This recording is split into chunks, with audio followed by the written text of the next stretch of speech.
हाँ, तो स्पेक्ट्रम क्या होता है, जैसे कि वोडाफोन कंपनी है या कोई दूसरी कंपनी है, ठीक है, अब उसको इंडिया में काम करना है, तो इंडिया में अगर वो मोबाइल फ़ोन का काम करेगा तो उसको क्या करना होता है, उसको स्पेक्ट्रम का लाइसेंस चाहिए होता है गवर्नमेंट से, फ्रीक्वेंसी का लाइसेंस चाहिए होता है कि वो फ्रीक्वेंसी को यूज़ कर सके। तो उसके लिए वो गवर्नमेंट को पैसे पे करते हैं, इसको स्पेक्ट्रम लाइसेंस कहते हैं। तो जो उसने पैसे पे करा उसके बदले गवर्नमेंट ने उसको कुछ दिया, उस गवर्नमेंट ने उसको क्या फ्रीक्वेंसी दे दी? नहीं, गवर्नमेंट ने उसको अधिकार दे दिया कि भाई इसको यूज़ कर लो, क्योंकि भाई वो दिखाई थोड़ी ना देता है, तो फ्रीक्वेंसी दिखाई देती है क्या, वेव लेंथ दिखाई देती है? नहीं दिखाई देती हमें, ठीक है। तो वो भी हमारे इंटेंजिबल एसेट में आता है। तो इसके लिए गवर्नमेंट 1000 करोड़, 5000 करोड़, 10,000 करोड़ ऐसे लेती है, ठीक है। इसको कहते हैं स्पेक्ट्रम लाइसेंस। चल, अब परचेज गुडविल क्या होती है, लिखो, when some person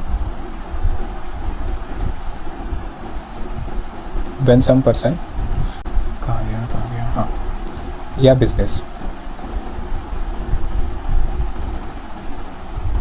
by goodwill from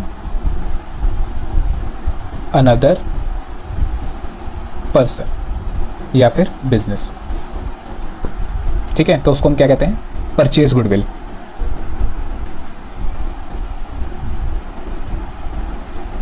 हाँ बिल्कुल, एग्जाम्पल देता हूँ, जैसे कि मान लो परचेज गुडविल का एग्जांपल, जैसे मान लो एक पर्सन है ABC लिमिटेड, ठीक है, एक कंपनी है। अब ये कंपनी क्या करती है, ये अपना डायरेक्टर, कंपनी में बताया था ना एक डायरेक्टर होता है, डायरेक्टर के अंदर रख लेती है अमिताभ बच्चन को, ठीक है। अब अमिताभ बच्चन को उसने डायरेक्टर रख लिया, अब अमिताभ बच्चन डायरेक्टर बन के क्या करेगा, इसका वर्क क्या होगा, कुछ भी नहीं, कोई काम नहीं करेगा, ये सिर्फ डायरेक्टर है और कोई काम नहीं करेगा कंपनी के अंदर। लेकिन जब अमिताभ बच्चन डायरेक्टर बन जाएगा तो अमिताभ बच्चन क्या फ्री में बन जाएगा, मतलब कोई भी कंपनी उठ के जाएगी और अमिताभ बच्चन बोलेगी हमारे कंपनी के डायरेक्टर बन जाओ, आपको कुछ नहीं करना, सिर्फ अपना नाम दे देना है, बस साइन कर देना है कि भाई आप हमारी कंपनी में डायरेक्टर हो। तो इसके लिए जो अमिताभ बच्चन है वो चार्ज करेगा, लेट सपोज उसने चार्ज करे 50 करोड़ रुपए, ठीक है। तो बताओ अमिताभ बच्चन को कंपनी में डायरेक्टर बनाने का रीज़न क्या है, सिर्फ और सिर्फ उसकी गुडविल लेने का, यानी कि जब भी मैं किसी इन्वेस्टर के पास जाऊंगा या मैं अपने अकाउंट्स दिखाऊंगा या मैं अपने अकाउंट्स पब्लिश करूंगा तो वहाँ डायरेक्टर के अंदर अमिताभ बच्चन का नाम लिखा हुआ आ रहा होगा, तो लोग सोचेंगे हाँ भाई अमिताभ बच्चन इसका डायरेक्टर है, मतलब ये कंपनी बड़ी अच्छी होगी क्योंकि अमिताभ बच्चन की गुडविल बहुत अच्छी है। बताओ समझ आया? तो ये जो मैंने 50,000 रुपये पे करे उसका सिर्फ नाम लेने के लिए, ये 50,000 क्या हो जाएंगे मेरे परचेज गुडविल। बताओ समझ आया? चल ठीक है, ये मैं प्रैक्टिकल एग्जांपल दे रहा हूँ, बस ABC की जगह सहारा लिमिटेड था, अब तो खैर बंद हो गई सहारा। सहारा के अंदर अमिताभ बच्चन डायरेक्टर था और यही था, ठीक है। पैसे मुझे पता नहीं कितने दिए थे, लेकिन अमिताभ बच्चन को उसने डायरेक्टर बना रखा था। और भी ऐसे बहुत सारे, ऐसे शाहरुख खान हो गया, सलमान खान हो गया, ये बड़ी बड़ी कंपनीज़ के अंदर, बहुत सारी कंपनीज़ में इन्होंने अपना नाम दे रखा है, ठीक है। एक और एग्जांपल देता हूँ, जैसे कोई शोरूम खुलता है या फिर कोई मॉल खुलता है तो उसमें बड़े बड़े एक्टर्स को बुलाते हैं वो कि आओ इसका उद्घाटन करो, तो वो क्या फ्री में आते हैं उद्घाटन करने के लिए या पैसे चार्ज करते होंगे? वो पैसे चार्ज करते होंगे, हाँ, 5 करोड़ रुपये, 6 करोड़ रुपये, 10 करोड़ रुपए, 5 ऐसे चार्ज करते हैं। तो जो वो पैसे चार्ज करते हैं तो वो बिजनेस उसको अपने अकाउंट्स में लिखता कहाँ है, वो उसको गुडविल में लिखता है, क्योंकि वो उससे परचेज कर रहा है उसकी गुडविल। इसका मतलब क्या हुआ, देखो सिंपल है कि भाई मैंने अपना एक मॉल बनाया, मैंने मॉल के अंदर, जैसे मैं प्रैक्टिकली बताऊँ, जब मैं स्कूल में था 2004 की बात है शायद, ये 2004 में ना करोल बाग के अंदर एक छोटी, मतलब बहुत बड़ा सा एक दुकान खुली थी जिसका नाम था KS मॉल करके, ठीक है। एक और एग्जांपल देता हूँ, KS मॉल का भी था और एक PP ज्वेलर्स खुला था जब नया नया खुला था, अब तो बहुत फेमस हो गया होगा, नाम सुना है? तो PP ज्वेलर्स जब खुला था ना, तो यहाँ पे इसने श्रीदेवी को बुलाया था, अनिल कपूर को बुलाया था, ठीक है। और जब KS मॉल खुला था तो सलमान खान आया था, बहुत भीड़ हुई थी इसको देखने के लिए, बहुत ज़्यादा। हम तो बहुत दूर खड़े हुए थे, हमने तो देखा नहीं, मुझे वैसे भी इंटरेस्ट नहीं था इन सब चीज़ों में, अभी भी नहीं है, तो बहुत ज़्यादा भीड़ हो गई थी। तो क्या हुआ था, जब ये सलमान खान, और इसको जब इसने बुलाया होगा तो लेट सपोज इसने सलमान खान को पैसे दिए होंगे 5 करोड़ रुपए। अब बताओ ये सलमान खान को जो 5 करोड़ रुपए दे रहा है, ठीक है, इसको वो क्या करेगा, अपनी बुक्स में रिकॉर्ड करेगा एज अ गुडविल। और गुडविल मैंने क्या बताया, गुडविल क्या होती है, फ्यूचर प्रॉफिट। इसका मतलब इसने सलमान खान को बुलाया तो सलमान खान की इसने गुडविल खरीदी। अब इस गुडविल की वजह से ये फ्यूचर में प्रॉफिट कमाएगा। क्यों? क्योंकि भाई लोग बोलेंगे भाई इस शोरूम से कपड़े खरीदते हैं, यहाँ सलमान खान आया था उद्घाटन करने, सलमान खान यहाँ से कपड़े खरीदता है, ठीक है। तो यानी कि अब ये जो 5 करोड़ रुपये इसने पे करे ना, आज के दिन जो इसने पे कर दिए ये वाले, इसको ये फ्यूचर के अंदर प्रॉफिट कमाएगा इसका। अब बताओ समझ आया या नहीं आया? ठीक है, ये प्रैक्टिकल एग्जाम्पल। सर मैं भी एक एग्जांपल दूंगा। हाँ बताओ। सर यहाँ पे पहाड़गंज में एक जिम खुला था जस्ट टू फिट। अच्छा। अभी वो खुला हुआ ही है। और यहाँ पे काइग्रीन आया था बॉडी बिल्डर, अच्छा। World famous body builder. उसने ओपनिंग करी थी उसी से उसने इसको 15 लाख रुपए से उसने पे करे थे जिम वाले। अच्छा, बड़े कम पैसे उसका नाम अभी तक चल रहा है सर, 15 लाख में मान लिया सही है तो सर। लेकिन उसका नाम ऐसा चल रहा है अभी तक पहाड़गंज के जस्ट टू फिट भाई, क्योंकि काइग्रीन आया था, काइग्रीन चल रहा है। तो 15 लाख उसी गुडविल हो गई। अब वो फ्यूचर में प्रॉफिट कमा रहा है उसके बेस पे, ठीक है। चल अच्छा, इसको लिख लो। ये लिख लिया सारा सर? ये वाला एग्जांपल नहीं लिखा सर? लिख लो लिख लो। अकाउंटिंग ट्रीटमेंट क्या करते हैं इसकी ये भी बता देता हूँ।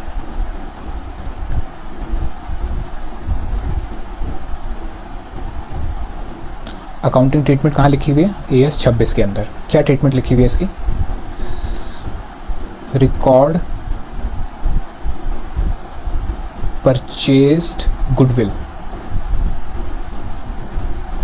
एज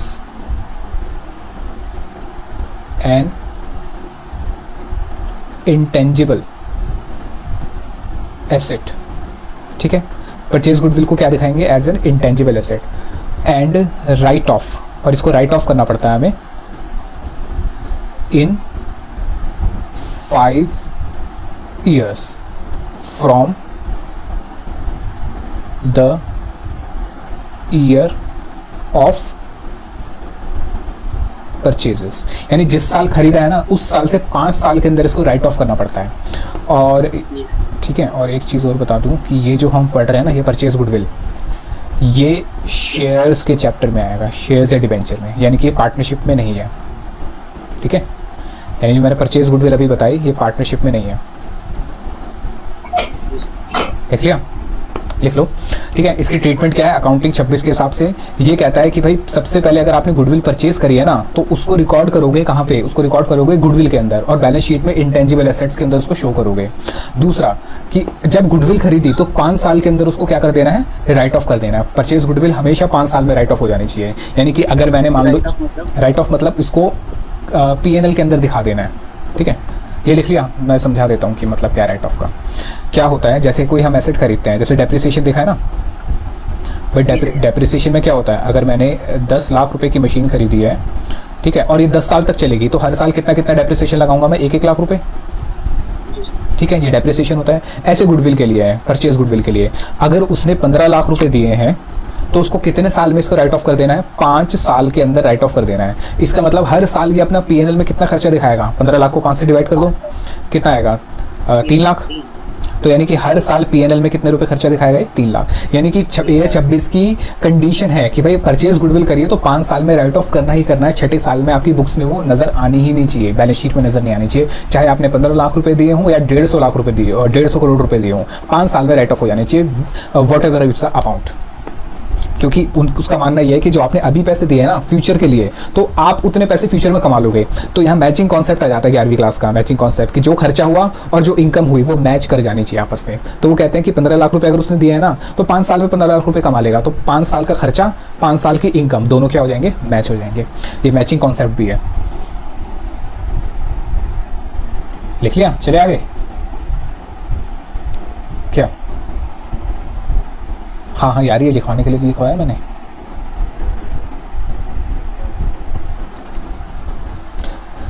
राइट ऑफ करने का मतलब होता है खर्चा दिखा देना, ठीक है। याद रखना ये चीज़, वर्ड में बार बार बोलूँगा, राइट ऑफ, राइट ऑफ। तो राइट ऑफ करने का मतलब होता है खर्चा दिखा देना, ठीक है, एक्सपेंस दिखा देना।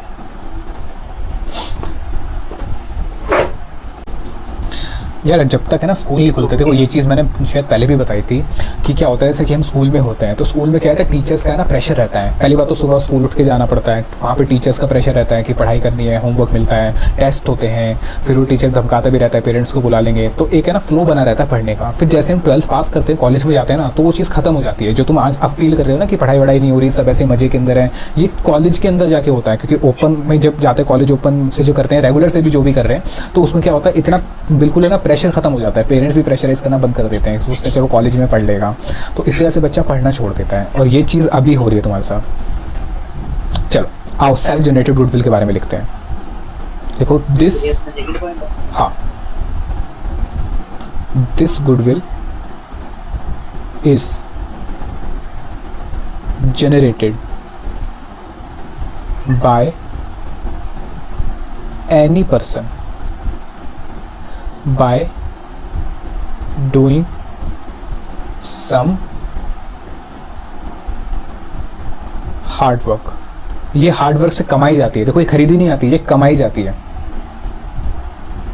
एग्जाम्पल, जैसे एग्जाम्पल देता हूँ टाटा की। टाटा की गुडविल बहुत अच्छी है। क्यों अच्छी है? क्योंकि भाई टाटा ने बहुत सालों में अपनी गुडविल कमाई है, ठीक है। और अमिताभ बच्चन,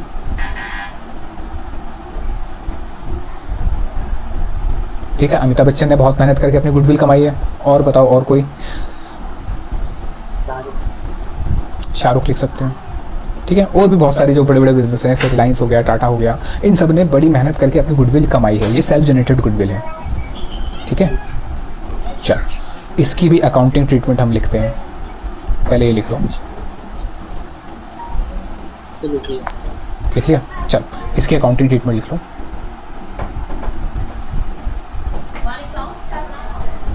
लिखो accounting treatment of self generated goodwill।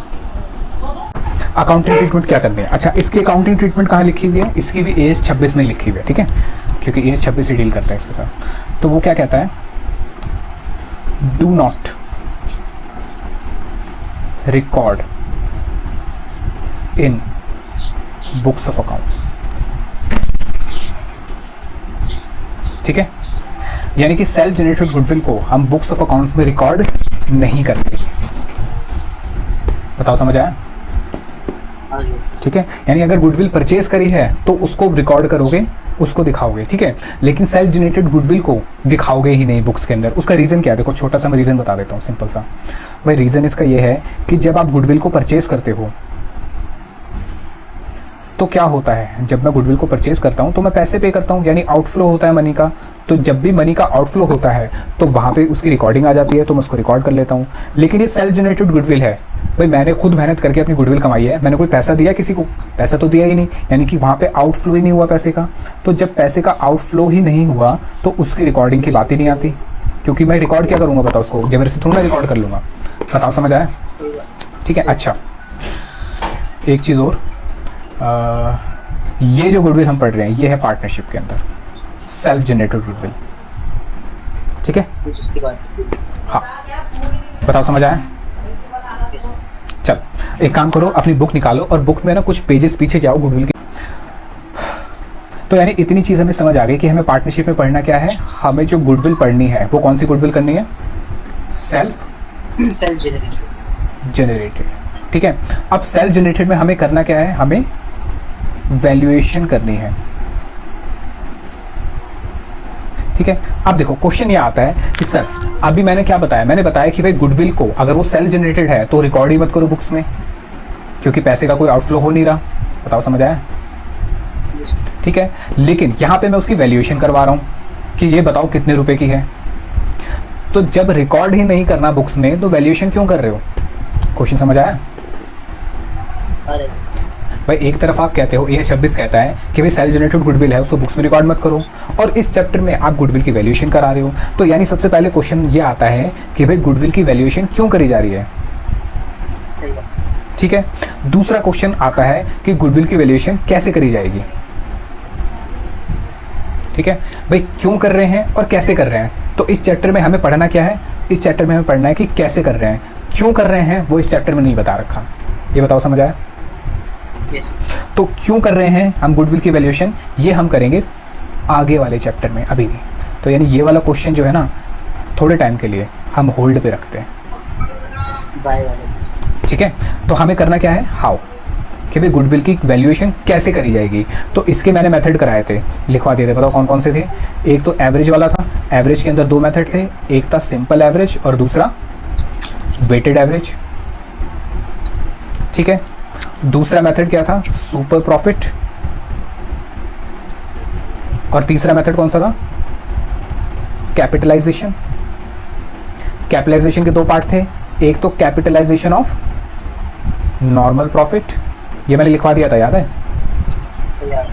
और दूसरा क्या था, कैपिटलाइजेशन ऑफ सुपर प्रॉफिट, ठीक है। अब देखो ये चैप्टर बहुत ईजी है, चैप्टर में कुछ नहीं है, पर इसमें जो मेन पॉइंट है ना पढ़ने वाला, वो हमें पढ़ना है पास्ट एडजस्टमेंट्स, ठीक है।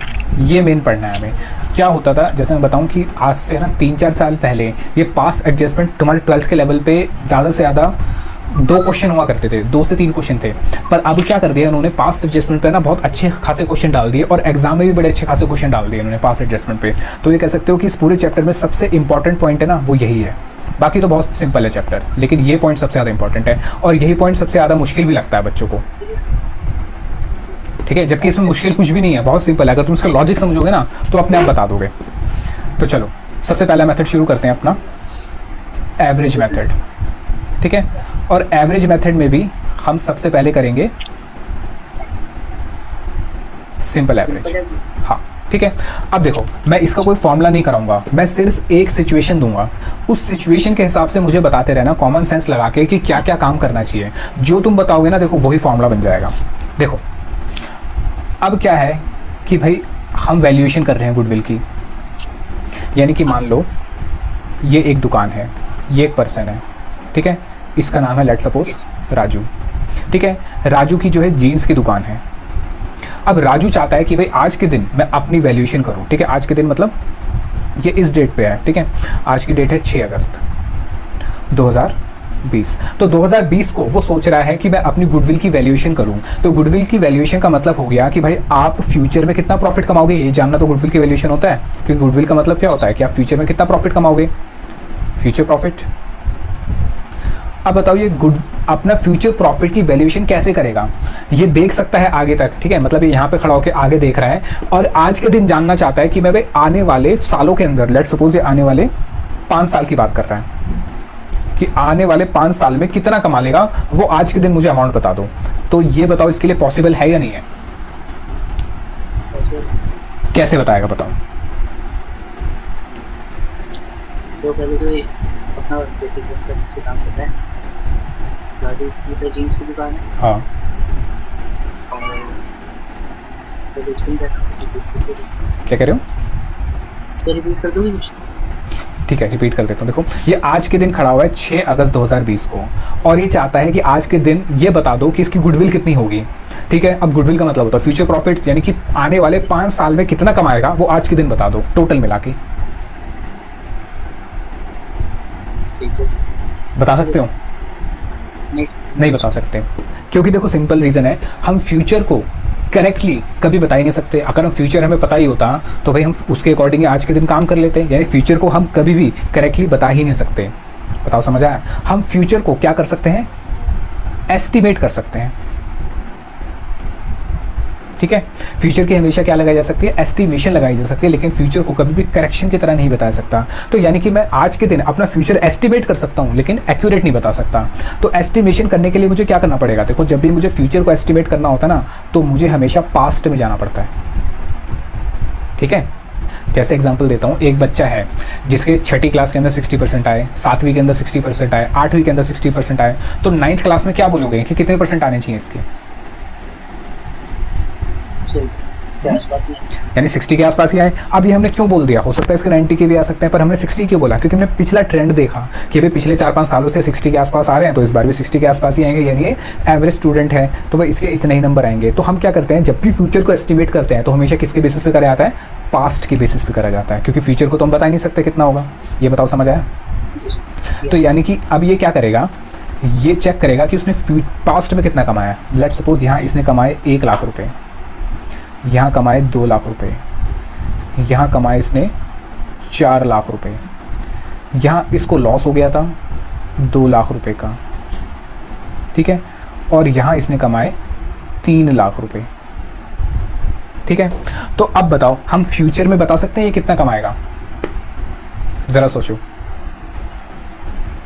भाई। पास्ट मुझे पता चल गया कि भाई 1 लाख कमाया, 2 लाख कमाया, 4 लाख कमाया, 2 लाख का लॉस हो गया, फिर 3 लाख का प्रॉफिट हो गया। तो सबसे पहले मैं एक काम करूं, देखो सबसे पहले मैं काम करूं, भाई मुझे प्रॉफिट अलग अलग दे रखे हैं, तो मैं ये नहीं कह सकता कि अच्छा देखो मैंने इस साल 1 लाख कमाया तो भाई मैं इस साल के बाद भी 1 लाख ही कमाऊंगा, फिर पिछले में 2 लाख कमाया, फिर उसके बाद भी 2 लाख कमाऊंगा, फिर 4 लाख कमाया, फिर आगे भी 4 लाख कमाऊंगा। तो मैं ऐसे ही नहीं कह सकता, तो मुझे एक सिंगल वैल्यू पे आना पड़ेगा। ये समझ आया नहीं आया? ये दोबारा बताऊँ, ठीक है। तो सिंगल वैल्यू पे आने के लिए क्या करूँ बताऊँ, थोड़ी प्रॉब्लम हो गई मेरे साथ। अब मुझे सिंगल वैल्यू पे आना है तो क्या करूँ, मैं एक काम करूँ ना, मेरा जितना पीछे का है मैं उन सबको एवरेज कर देता हूँ ताकि मैं सिंगल वैल्यू पे निकल आऊँ कि भाई एवरेजली कितना कमा रहा हूँ मैं हर साल। बताओ एवरेज यही तो होता है कि भाई देखो परसेंटेज क्या होती है, परसेंटेज एवरेज होती है। जैसे कि किसी बच्चे के 80% आए हैं तो इसका मतलब है उसके जो नंबर हैं वो सारे 80 के बीच में आए हैं। तो मेरे पास पिछले साल के जो प्रॉफिट्स हैं वो अलग अलग दे रखे हैं, तो मैं पहले इसका एवरेज कर दूँ ताकि मुझे पता चले कि मैं एवरेजली या नॉर्मली कितना कमा रहा हूँ। ये बताओ समझ आया? चलो तो मैं एवरेज करता हूँ। एवरेज कैसे करते हैं, सिंपल है भाई, जितने भी नंबर हैं उन सबको ऐड कर दो, प्लस 2 लाख प्लस 4 लाख। अच्छा 2 लाख प्रॉफिट लॉस था तो लॉस क्या हो जाएगा, माइनस, क्यों, क्योंकि लॉस जो है नेगेटिव प्रॉफिट होता है, प्लस 3 लाख। तो बताओ कितने हैं ये, 1 2 3 4 5, डिवाइड कर दूंगा 5 से। ये बताओ समझ आया नहीं आया? मैं क्या करा, मैंने पिछले साल के प्रॉफिट्स का एवरेज कर दिया, क्यों, क्योंकि मुझे सिंगल वैल्यू चाहिए कि मैं नॉर्मली कितना कमा रहा हूँ। तो बताओ कितना हो गया, 1 lakh plus 2 lakh 3, 3 plus 3 6, 6 plus 4 10, 10 में से 2 गए 8, तो 8 को डिवाइड कर दो 5 से, 8 लाख को डिवाइड कर दो 5 से, कितना आता है बताओ? बताओ समझ आया? तो 1,60,000 क्या आ गया, ये आ गया इसका एवरेज प्रॉफिट। ये बताओ समझ आया या नहीं आया? ठीक है, चलो तो हमने क्या कहा राजू को, हमने कहा देखो भाई आपका जो है ना पिछले प्रॉफिट यानी पास्ट के अकॉर्डिंग आपका एवरेज कितना हो रहा है प्रॉफिट, 1,60,000, यानी आप हर साल कितना कमाते हो एवरेज, 1,60,000। तो राजू क्या कह रहा है, अच्छा यही मेरी गुडविल है। हमने कहा वैसे तो यही गुडविल है आपकी, लेकिन राजू क्या कह रहा है, राजू कह रहा है कि देखो ये तो 1 साल का है। हमने कहा हाँ बिल्कुल, एवरेज करके वो 1 साल का निकल गया। तो उसने कहा लेकिन भाई मैं तो आने वाले 5 साल तक के प्रॉफिट कमाऊंगा। बताओ समझ आया? वो कह रहा है मैं आने वाले कितने साल तक कमाऊंगा प्रॉफिट, 5 साल तक। तो हमने कहा ठीक है, तो अगर आप 1 साल का कितना कमा रहे हो, 1,60,000, तो 5 साल में कितना कमाओगे, 8 लाख। तो यानी कि आपके फ्यूचर प्रॉफिट्स कितने हो गए बताओ, 8 लाख, और यही 8 लाख क्या हो जाएगा आपका गुडविल। बताओ समझ आया या नहीं आया? ये एक बार दोबारा बताओ, आ गया पक्का समझ? चल अब इसके फॉर्मूले बनाते हैं, पहले ये लिख लो फटाफट से। चलो कोई नहीं, आओ क्वेश्चन नंबर 1 पे आओ और ये सॉल्व करते हैं। क्वेश्चन नंबर 1 जैसे हमने सीखा है ना वैसे करते हैं। पढ़ो क्या लिखा हुआ क्वेश्चन नंबर 1 में, कह रहा है गुडविल मिल गया,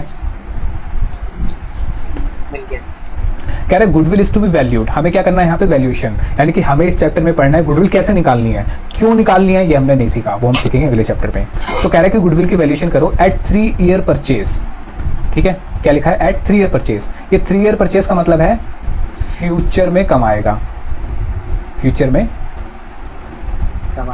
कमाएगा। जैसे हमने राजू को हमने बताया था भाई 1 साल का 1,60,000 प्रॉफिट है, उसने कहा था मैं तो 5 साल का लेके चल रहा हूँ, तो हमने उस फिर को 5 से क्या करवाया था मल्टीप्लाई। तो यहाँ पे ये कितना मान के चल रहा है, 3 साल का। बताओ समझ आया? तो यानी कि यहाँ पे आया नंबर ऑफ ईयर परचेज। तो नंबर ऑफ ईयर परचेज क्या होता है, ये बताता है कि मैं फ्यूचर में कितने साल तक कमाऊंगा। चलो फिर कह रहा है कि ऑफ 4 ईयर एवरेज प्रॉफिट, यानी कि अभी पास्ट में जा रहा है। ठीक है, तो हम कितने साल पीछे गए थे, हम 5 साल पीछे गए थे, ये कितने साल पीछे जा रहा है, 4 साल पीछे जा रहा है। ठीक है, और 4 साल के इसने प्रॉफिट भी दे रखे हैं, देखो 17, 18, 19 और 20 के। ठीक है, तो ये बिल्कुल क्वेश्चन वैसे ही है जैसे राजू का था। जी सर। ठीक है, बताओ ज़रा कैसे करेंगे? हम सिंपल कहेंगे इसको कि भाई हमें आपके फ्यूचर प्रॉफिट निकालने हैं, तो इसलिए मुझे आपके पास्ट में जाना पड़ेगा। और पास्ट में सबसे पहले मैं क्या निकाल लूँगा? आपका एवरेज निकाल लेता हूँ कि भाई आप एवरेज कितना कमाते हो।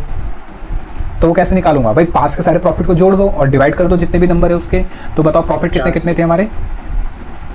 12,000, हाँ 18,000, 16,000, 14,000, ठीक है, चलो तो करो मेरे साथ साथ।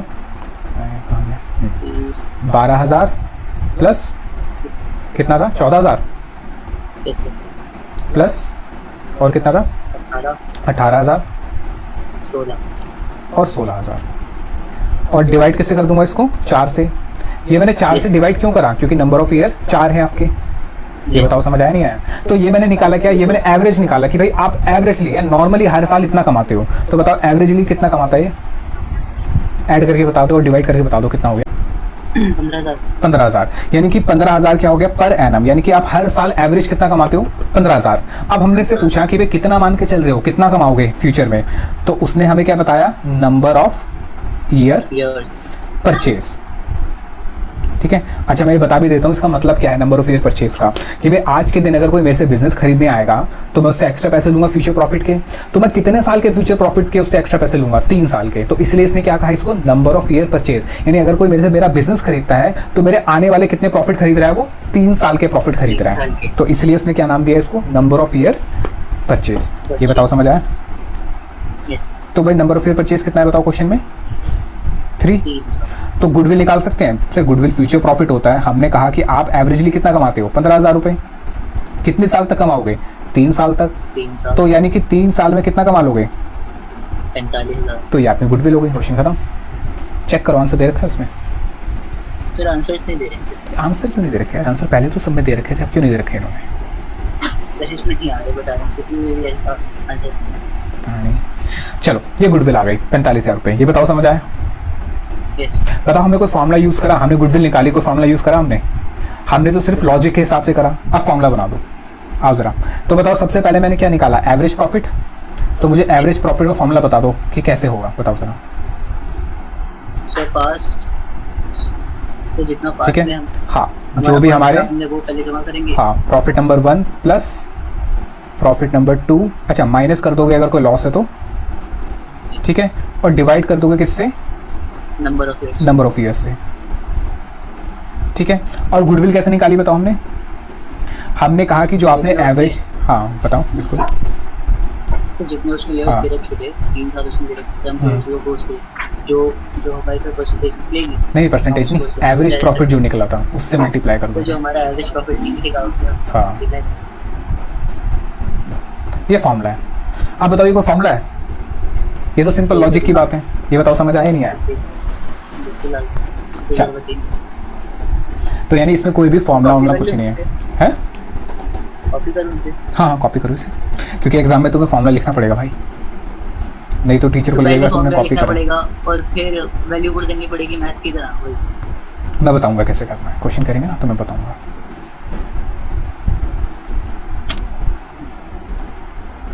ठीक है, तो यानी कि हमने देखो मैंने ये भी कहा था कि मैं प्रूफ करके दिखाऊंगा कि गुडविल फ्यूचर प्रॉफिट होता है, और इसके फॉर्मूले से हमें ये सीधा सीधा पता चल रहा है। आपने पास्ट के प्रॉफिट का एवरेज करा, उसको आने वाले साल से मल्टीप्लाई कर रहे हो, इसका मतलब आने वाले साल के प्रॉफिट से तो निकाल रहे हो, तो ये क्या हो गया? Future profit. बताओ समझ आया? तो यानी ऊपर, यानी कि इससे ये समझ आता है कि भाई गुडविल कुछ नहीं है, गुडविल सिर्फ और सिर्फ फ्यूचर प्रॉफिट्स होते हैं। चले आगे, हो गया? जल्दी जल्दी करो यार, लिख कर। चलो एक काम करो, क्वेश्चन नंबर 2 फटाफट से करके दिखाओ अपने आप मुझे। ठीक है, मैं भी कर रहा हूँ, मम्मी करो।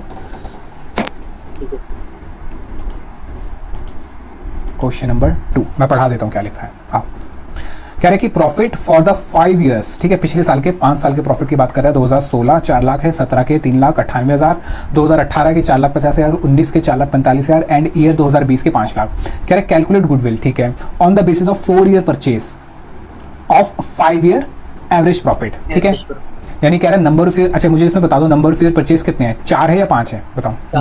4। हाँ 4 ईयर परचेज, ठीक है, तो 4 नंबर ऑफ ईयर परचेज है और 5 साल के प्रॉफिट है। एवरेज प्रॉफिट से निकालना है, तो जैसे हमने राजू का करा था वैसे काम इसका भी करेंगे।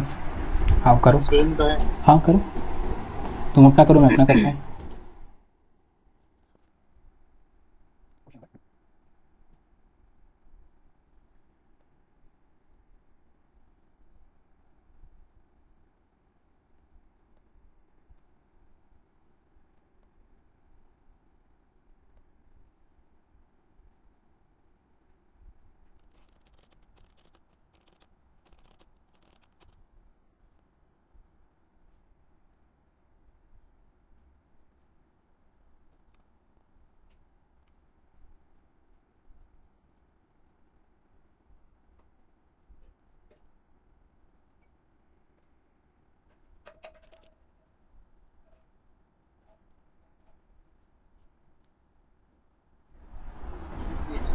कितना आंसर आ रहा है?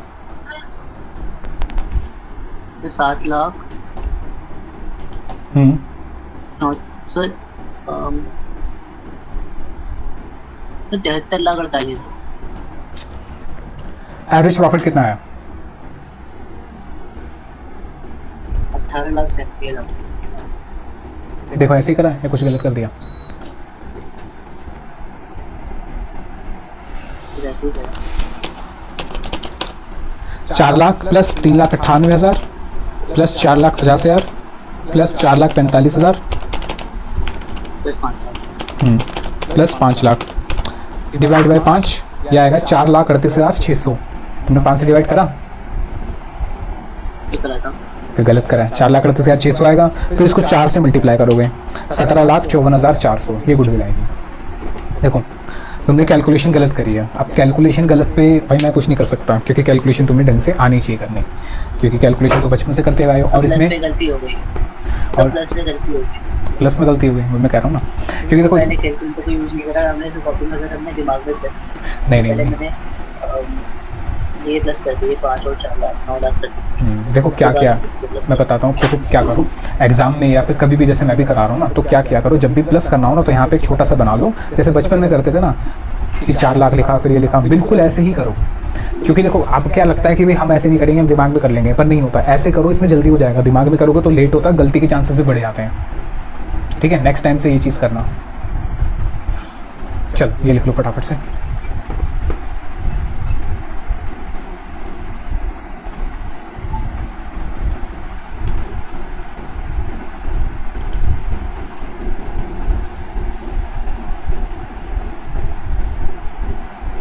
लिख लिया?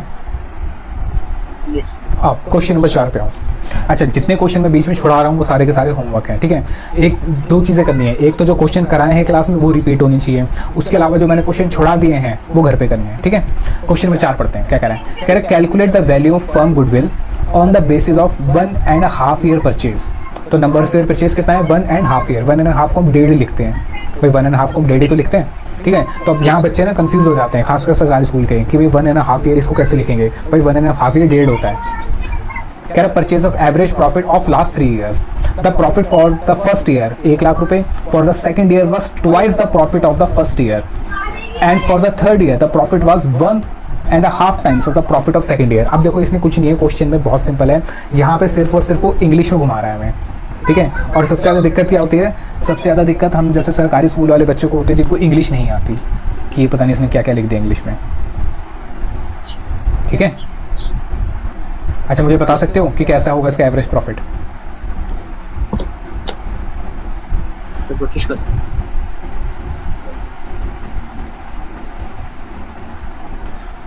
क्वेश्चन नंबर है 4, तो मैं इसके प्रॉफिट निकाल देता हूँ 1, 2 और 3 के। ठीक है, हालांकि इसकी ज़रूरत नहीं है, मैं फिर भी निकाल के दिखा रहा हूँ क्योंकि इसने लैंग्वेज में घुमा रखा है।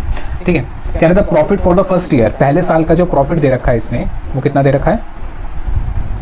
1 लाख रुपए का, ये दे रखा है। फिर कह रहा है for the second year was twice the profit of the first year. कह रहा है इसका मतलब जो हमने पहले साल कमाया था ना उसका दुगना हमने, ट्वाइस का मतलब हो गया दुगना। हाँ, तो यानी कि दूसरे साल में कितने हो गए बताओ? 2 लाख रुपए। ठीक है, चलो उसके बाद क्या कह रहा है? And for the third year profit was 1.5 times of the profit of second year. 1.5 मतलब क्या हो गया भाई? जो हमने, हाँ 3.5 लाख। ठीक है, जो हमने सेकेंड ईयर में कमाया था उसका 1.5, यानी कि कितना हो गया? 3.5 लाख नहीं भाई, 3 लाख। नहीं समझ आया? So 1.5। हाँ 1.5, 1 का मतलब पहले वो लो और उसका हाफ लो, तो 2 लाख लो और 2 लाख का आधा लो, कितने हो गए 1.5 लाख। भाई? 1.5 का मतलब ये तो होता है 1 और हाफ, तो 1 ले लिया मतलब पूरे 2 लाख, और हाफ ले लो मतलब 1 लाख, तो कितना हो गया? 3 लाख। या फिर सिंपल ये भी कह सकते हो 2 लाख इंटू 1.5 कितने हो जाएंगे हमारे? 3 लाख। अच्छा, तो मेरा प्रॉफिट कितना आ गया? 4 और ये 6, मेरा प्रॉफिट कितना आ गया? 6 लाख का। लेकिन ये एवरेज नहीं है, ये तो टोटल है। एवरेज तो मुझे बनाना पड़ता है, तो डिवाइड कर देता हूँ। नंबर ऑफ ईयर्स कितने हैं इसके? 3 साल ही तो हैं, तो 3 से डिवाइड कर दो, तो एवरेज कितना आ गया बताओ? एवरेज प्रॉफिट कितना आ गया? 2 लाख रुपए। ठीक है, अब गुडविल निकाल लो, मैं यहाँ लिख देता हूँ। नंबर ऑफ ईयर परचेज कितने हैं, यानी कितने साल तक कमाने हैं इसको ये 2 लाख रुपए? कितने बताया बताओ नंबर ऑफ ईयर परचेज? 1.5 यानी 1.5 से मल्टीप्लाई कर दो, 3 लाख। तो गुडविल आ गई 3 लाख की, क्वेश्चन खत्म। बताओ समझ आया, मुश्किल लगा? नहीं सर समझ आया। तो सारे क्वेश्चन ऐसे ही होंगे? अभी एवरेज वाले तो ऐसे ही होंगे। अभी पास एडजस्टमेंट नहीं करी हमने, मैंने बताया था ना इस क्वेश्चन के अंदर, इस चैप्टर में पास एडजस्टमेंट है जो इस क्वेश्चन की जान है, बाकी तो बेकार है सारी चीज़ें, बच्चों वाली है। आओ ये तो सच में होगा। Question number 6। उसे कॉपी नहीं करूँ पिछले वाले की? ये तो अपने आप कर लो यार, उसमें क्या है, ये तो अपने आप कर सकते हो, कर लो, चलो कॉपी कर लो। सर कर सकता हूँ, मैं खुद ही कर लूँ। नहीं कर लो, कोई नहीं, कॉपी कर लो। तो होमवर्क में डालूंगा क्वेश्चन? नहीं कर लो, अभी कर लो यार, 2 लाइन ही तो है उसमें, ज़्यादा क्या है। ठीक। अच्छा क्वेश्चन नंबर 6 के बाद देखो क्वेश्चन नंबर 7 पे आओगे। एक बार देखो बुक में क्वेश्चन नंबर 7 पे आओगे ना, तो यहाँ लिखा है average profit method when past adjustment are made. ठीक है, तो इसको भी छोड़ दो, पास एडजस्टमेंट आज की क्लास में नहीं करेंगे, ठीक है, हैवी हो जाएगा। उसके बाद क्वेश्चन नंबर 14 से आओ, देखो क्वेश्चन नंबर 14 पे लिखा है वेटेड एवरेज प्रॉफिट, है ना। तो हम अब वेटेड एवरेज प्रॉफिट सीखते हैं। तो पहले तो ये लिख लो 3-4 लाइन का ही है, फिर हम वेटेड एवरेज पे आते हैं। और वेटेड एवरेज भी कुछ नहीं है, ये भी अपने आप कर लोगे, ठीक है। जैसे हमने इसका फॉर्मूला बनाया था ना, वैसे ही वेटेड एवरेज का फॉर्मूला बनाएंगे। हम सिचुएशन देखेंगे, सिचुएशन क्या है, उस अकॉर्डिंग लॉजिकली सोचेंगे कि क्या होना चाहिए, और जो हम सोचेंगे ना लॉजिकली वही होगा, और वैसे ही गुडविल निकल आएगी। ठीक है, चले आगे, लिखो हेडिंग डालो, बी पार्ट है वेटेड एवरेज। अब बाकी टीचर या बाकी जगह पता क्या करते हैं, वो खैर ऋषभ की बात नहीं कर रहा, बाकी लोग क्या करते हैं, जैसे ये लिखवाया और फिर इसका फॉर्मूला लिखवा देते हैं, और फिर क्वेश्चन शुरू करा देते हैं, कहते हैं देखो ये क्वेश्चन है, ये फॉर्मूला है, ये वैल्यूज इसमें डालो और आंसर निकल आएगा। ठीक है, पर देखो क्वेश्चन करना मेन बात नहीं है, उसको समझना भी तो मेन बात है कि गुडविल कैसे निकल रही है। और यहाँ मैंने प्रूफ करके दिखा दिया कि हम फ्यूचर प्रॉफिट्स निकाल रहे हैं, ठीक है। और फ्यूचर प्रॉफिट निकालने के लिए मेथड है, और मैंने बताया था ना कि एक दिल्ली की बहुत बड़ी फर्म है जो करोड़ रुपया लेती है गुडविल को वैल्यूएट करने के लिए। तो वो क्यों लेती है, क्योंकि भाई ये सारी चीज़ों की नॉलेज होनी चाहिए हमें। और वो जो पास एडजस्टमेंट आया ना, वो वहीं से उठ कर आया है, क्योंकि वो पास एडजस्टमेंट ही है इस क्वेश्चन की जान। और मैं बताऊंगा कि क्यों है वो क्वेश्चन के अंदर इतना इंपॉर्टेंट, मतलब तुम करोगे ना तो तुम्हें पता चलेगा कि अच्छा ये इसी वजह से इतना इंपॉर्टेंट है। ठीक है, चलो आओ ज़रा एग्जाम्पल लेते हैं। ठीक है, ये वही दुकान है, किसकी दुकान है, जीन्स की।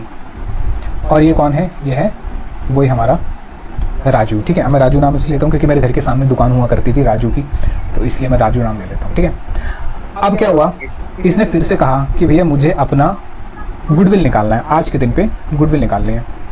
हमने कहा ठीक है, हमने कहा हमने भी गुडविल निकालने सीख ली है। हमने कैसे सीख लिया है कि भाई पहले तो क्या करो, पास्ट के प्रॉफिट्स देख लो, उनका एवरेज कर लो। तो हमने से पूछा भाई कितने कितने प्रॉफिट कमाए।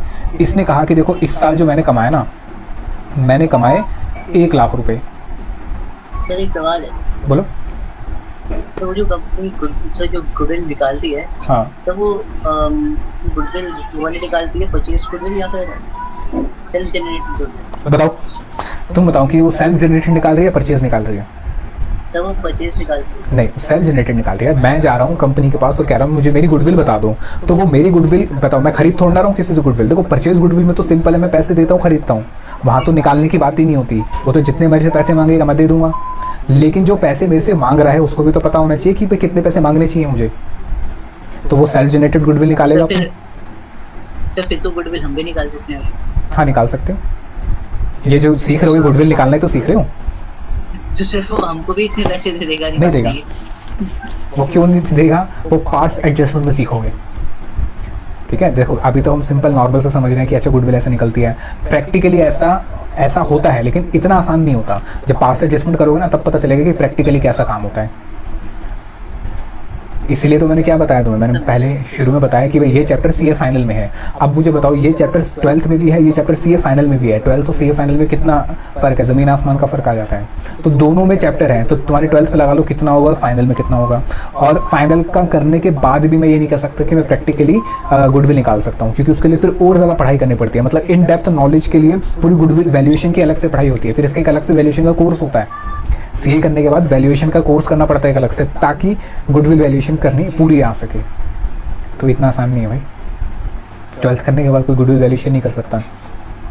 ठीक है, चलो दिमाग में तो वही चल रही थी ना, मैं वही राजू चला जाता है गुडविल वैल्यूएशन कराने, राजू की गुडविल वैल्यूएशन हम ही कर देंगे, हमें भी आती है। नहीं, इतना आसान नहीं होता।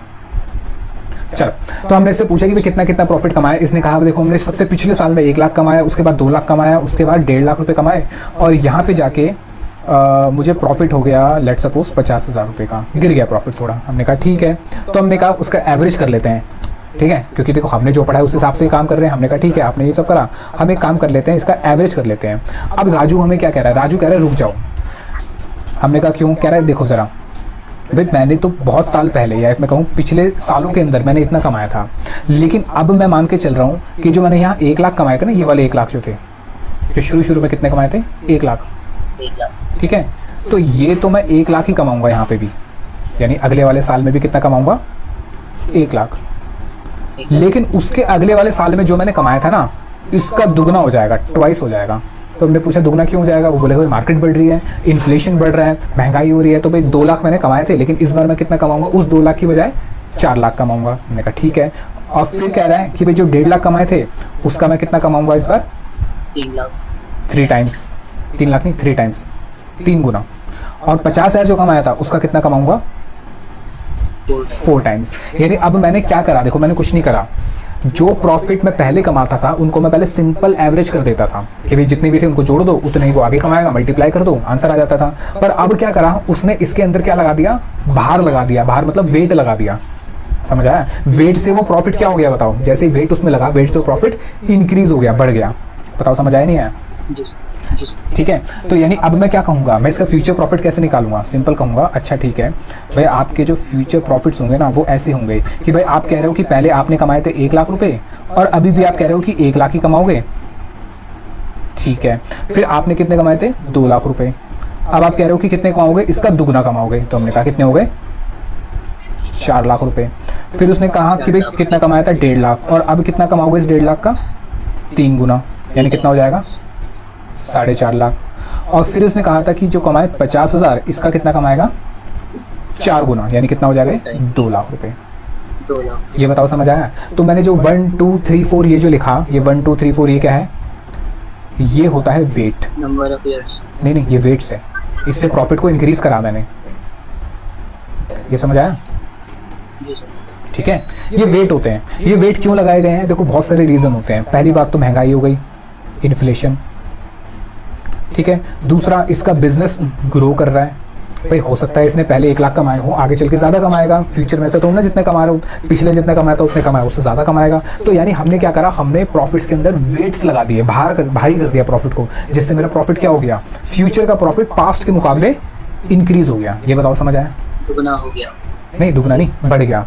पहले साल का एक ही रहा, दूसरे साल का दूसरा, तीसरे साल का तीसरा, चौथे साल का चौथा। अब ये मैंने 1 2 3 4 क्यों लिए? मैं ऐसे भी तो ले सकता था, 2 3 1 4 ऐसे भी तो ले सकता था, ठीक है। याद रखना, वेटेड वाले में हमेशा हम 1 2 3 4 लेते हैं, ठीक है, यानी सीक्वेंस से चलते हैं। ये बताओ समझ आया? ठीक है, चल ये बताओ चीज़ें समझ आई या नहीं आई? ये दोबारा बताऊँ। फिर आ गई। ये समझ आया कि मैंने वेट से कैसे मल्टीप्लाई करा?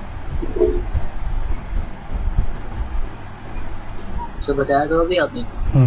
नहीं मतलब मैं कह रहा हूँ समझ आ गया ना। सीक्वेंस वाइज चलते हैं। हाँ, मैं कह रहा हूँ समझ आ गया ना कि वेट से क्यों मल्टीप्लाई करा, रीज़न समझ आ गया। 1 lakh plus 4 lakh plus 4 lakh 50,000 plus 2 lakh, तो टोटल कितना हो गया बताओ इसका? 10 लाख। नहीं 11,50,000। 10.5 लाख। 11,50,000 भाई, 4 और 4 8, 8 और 2 10, 10 और 1 11, और 50,000, 11,50,000 होते रहे साफ साफ। नहीं देखा? हो गया। ठीक है, तो देखो अभी मैंने एवरेज नहीं करा, अभी मैंने क्या करा है? टोटल। अब मुझे क्या करना है इसका? एवरेज। 1 0 कम कर दो इसमें से। 1 0 ज़्यादा हो गई। अच्छा,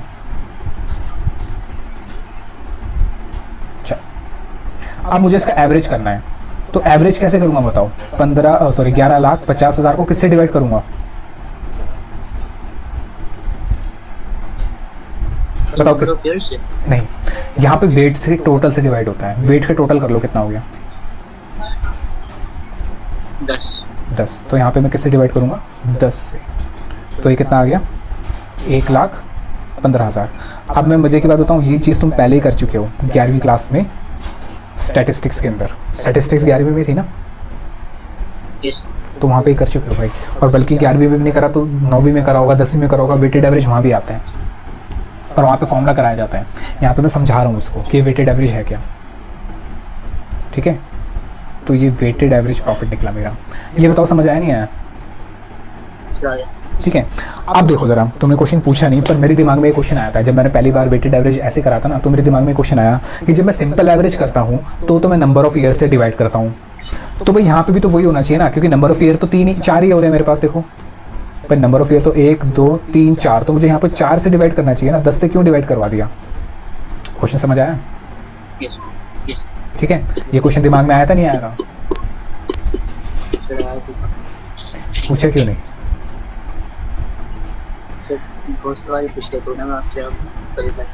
नहीं मैं परेशान नहीं होता, बल्कि मुझे अच्छा लगता है, क्वेश्चन पूछा करो। चलो अब मैं इसका तुम्हें सोल्यूशन बताता हूँ कि ऐसा क्यों करा। देखो ज़रा, उसने कहा कि वो कितना प्रॉफिट कमाएगा पहले साल, 1 लाख रुपए। आपने कहा ठीक है। दूसरे साल उसने क्या कहा कि जो 2 लाख कमाए थे ना, उसका कितनी बार कमाएगा? 2 बार कमाएगा। तो मैं इसको 4 लाख लिखने की जगह ऐसे लिख सकता हूँ कि 2 लाख तो वो कमाएगा और 2 लाख और कमाएगा। ये बताओ समझ आया? फिर 1.5 लाख को कितनी बार कमाएगा? 3 बार, यानी 1.5 लाख प्लस 1.5 लाख प्लस 1.5 लाख। ये समझ आया? और 50,000 को कितनी बार कमाएगा? 4 बार। 50,000 प्लस 50,000 प्लस 50,000 प्लस 50,000। अब काउंट कर लो नंबर ऑफ आइटम्स कितनी हो गई है। मैं यहाँ पे नंबर ऑफ ईयर से डिवाइड नहीं करता, नंबर ऑफ आइटम से डिवाइड करता हूँ। बताओ काउंट कर लो नंबर ऑफ आइटम्स कितनी हो गई है? 10 हो गई। आप समझ आए 10 कहाँ से उठ कर आए? ये वेट का टोटल क्यों करा मैंने? क्योंकि देखो यहाँ पे मुझे नंबर ऑफ ईयर नहीं देखने, मुझे यहाँ देखने आइटम्स कितनी बार आ रही है, और मल्टीप्लिकेशन होने की वजह से वो आइटम्स क्या हो गई हैं? बढ़ गई हैं। आप समझ आया? ये 10 से क्यों डिवाइड करा? ठीक है, ये चीज़ भी किसी को नहीं पता होगी या बहुत कम लोगों को पता होती है, क्योंकि इसके लिए स्टैटिस्टिक्स डिटेल में पढ़नी पड़ती है। भाई मैंने स्टैट्स भी बहुत डिटेल में पढ़ी है। बताओ समझ आया नहीं आया? एक दोबारा बताऊं? चलो अब गुडविल निकाल लो। भाई हमने से क्या बोलेंगे कि भाई हमने एवरेज कर दिया, अब हमें गुडविल बता दो। तो हमसे पूछेंगे कितने सालों तक कमाओगे। उसने क्या कहा था? 4 साल गए थे, 3 साल गए थे, 3 साल गए थे आई थिंक, है ना राजू ने? तो 3 साल तक होंगे। तो 1,15,000 मल्टीप्लाई बाय 3 कितना हो गया? 3,45,000 रुपये। ये बताओ समझ आया? लो ये हो गया गुडविल, क्वेश्चन खत्म। लिख लिया? अच्छा शुरू से दिखाऊं? अच्छा यहाँ से चल लिखो इसको फटाफट से, फिर इसके भी 2-3 क्वेश्चन करते हैं और आज की क्लास ख़त्म करते हैं। कल करेंगे सुपर प्रॉफिट, या एक काम करते हैं मैं सुपर प्रॉफिट भी आज ही करा देता हूँ, ठीक है? ताकि मैं ज़्यादा तुम चार्ज पे क्यों नहीं लगाते? सीधा सीधा चार्ज पे लगा के रख लिया करो ना। हैं क्या? नहीं जब जिस टाइम पढ़ रहे होते हो उसी टाइम चार्ज पे लगा के रखा करो, साथ साथ ही चार्ज भी होता रहेगा। पॉइंट नहीं है तो पॉइंट बनाना पड़ेगा ना। देखो लाइफ में ना हमेशा प्रॉब्लम्स आएंगी, सोल्यूशन निकालना तुम्हारे हाथ में। जब मैंने ऑनलाइन क्लासेस मतलब ऐसे पढ़ाना शुरू करा था तो भाई मुझे नहीं पता था कैसे होगा, ठीक है? और अभी तो मैं अपनी खुद ही वेबसाइट भी बना रहा हूँ। हालांकि वेबसाइट में चाहूँ तो बनवा भी सकता हूँ, मेरे जानने में भी है, पर मैं खुद ही बना रहा हूँ अपना एक छोटा मोटा लैंडिंग पेज। तो मैंने वही कहा ना, देखो कि भाई सिर्फ ये नहीं है कि तुम्हें क्या आता है, ये है उस चीज़ को तुम बेहतर कैसे कर सकते हो। और ये चीज़ इसलिए ज़रूरी है क्योंकि प्रैक्टिकली जब काम करने जाओगे ना तो तुम्हारे सामने यही प्रॉब्लम्स आएंगी। क्योंकि क्या होता है कि जैसे मैं भी गया था प्रैक्टिकली काम करने, तो क्या होता था कभी सिस्टम ख़राब हो गया, कभी माउस काम नहीं कर रहा, या कभी कुछ और एरर आ गया, कभी वेबसाइट में दिक्कत आ गई, कभी किसी और चीज़ में दिक्कत आ गई, तो प्रॉब्लम्स आएंगी। अब 2 टाइप के लोग होते हैं, या तो उस प्रॉब्लम को वो छोड़ देंगे, जैसे कि मान लो कंप्यूटर ऑन नहीं हो रहा, ठीक है? अब मैं सीधा बोल दूँ अपने सर को कि सर कंप्यूटर ऑन नहीं हो रहा, भाई मैं काम कैसे करूँ, ठीक है? तो वो भी बोलेंगे ठीक है भाई तुम्हारी गलती नहीं है, कंप्यूटर ही ऑन नहीं हो रहा। या दूसरा मैं ये बोलूँ कि हाँ भाई कंप्यूटर ऑन नहीं हो रहा, मैं उसको ढूंढूँ क्यों नहीं हो रहा, क्या नहीं हो रहा, ढूंढा उसको किसी भी तरीके से, उसको मैंने चालू करा और फिर मैंने काम करना शुरू करा।